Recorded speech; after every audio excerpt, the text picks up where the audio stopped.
Today I am gonna replace my husband's normal idli with a healthy idli. প্রথমটা হচ্ছে protein rich মুগের ডালের ইডলি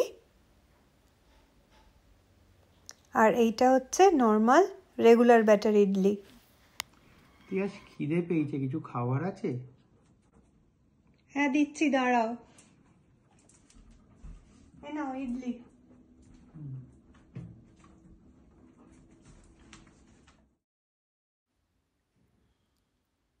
এই হচ্ছে সময়, খেতে খেতে মোবাইল দেখছে। This is the perfect time to replace the idli. এটা কি অন্যরকম ইডলি? হ্যাঁ, ভাবলাম তুমি বুঝতে পারবে কি না। এটা মুগের ডাল দিয়ে করেছি, এটা প্রোটিন রিচ। তোমার ভালো লেগেছে যখন, রেসিপিটা দাঁড়াও সবাইকে বলে নিই। 1 কাপ মুগের ডাল 4 ঘন্টা ভিজিয়ে রেখেছিলাম, নর্মাল হলুদ মুগের ডাল। তারপর ভালো করে ধুয়ে নিয়ে পরিষ্কার জল দিয়ে সেটা মিক্সার গ্রাইন্ডারে ঢেলে নিয়ে ভালো করে আমি ব্লেন্ড করে নেব।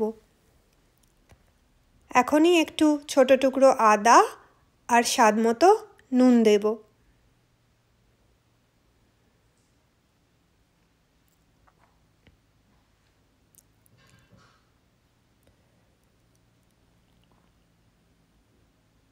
ব্যাস, এবার সুন্দর করে ব্লেন্ড করে নেব।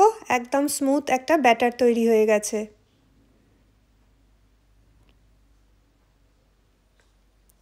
এরপর এই ব্যাটারটার সাথে আমি 4 টেবিল স্পুন নর্মাল টক দই মেশাবো।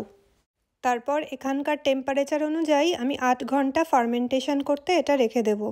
তারপর ইডলি মোল্ডে স্টিম করে নিলেই রেডি হয়ে যাবে প্রোটিন রিচ মুগের ডালের ইডলি। নর্মাল ইডলির সাথে দেখে কিন্তু কোনো পার্থক্য করতে পারবেন না, কিন্তু এটায় অনেক হাই প্রোটিন আছে। ভালো লাগলে কমেন্টে জানাবেন কিন্তু।